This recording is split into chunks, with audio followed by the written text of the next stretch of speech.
যুক্তরাষ্ট্র ও ইরানের মধ্যে চলমান যুদ্ধ বন্ধে একটি সংক্ষিপ্ত ১৪ দফা সমঝোতা স্মারক চূড়ান্ত হওয়ার পথে রয়েছে। দুদেশের মধ্যে শান্তি প্রচেষ্টার সঙ্গে যুক্ত একটি পাকিস্তানি সূত্র বার্তা সংস্থা রয়টার্সকে তথ্য জানিয়েছে। এমন তথ্য আগে মার্কিন সংবাদ মাধ্যম এক্সিওস এর প্রতিবেদনেও উঠে এসেছে। গণমাধ্যমটিকে সূত্র বলেছেন, আমরা খুব শিগগিরই এটি সম্পন্ন করব। আমরা চূড়ান্ত পর্যায়ের খুব কাছাকাছি আছি। প্রতিবেদন বলা হয়েছে, এই মেমোটি যুদ্ধের অবসান ঘটানোর একটি প্রাথমিক কাঠামো হিসেবে কাজ করবে। পরবর্তীতে বিস্তারিত শর্তাবলী ও দীর্ঘমেয়াদী সমাধান নিয়ে আরো আলোচনা হতে পারে।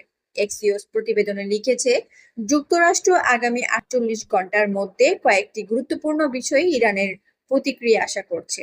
এখনো কোনো চূড়ান্ত সমঝোতা হয়নি, তবে সূত্রগুলো বলছে যুদ্ধ শুরুর পর থেকে এটি উভয় পক্ষের মধ্যে সবচেয়ে অগ্রসর পর্যায়ের আলোচনা।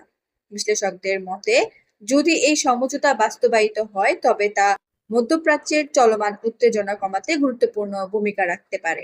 একই সঙ্গে বৈশ্বিক জ্বালানি বাজারেও ইতিবাচক প্রভাব ফেলতে পারে।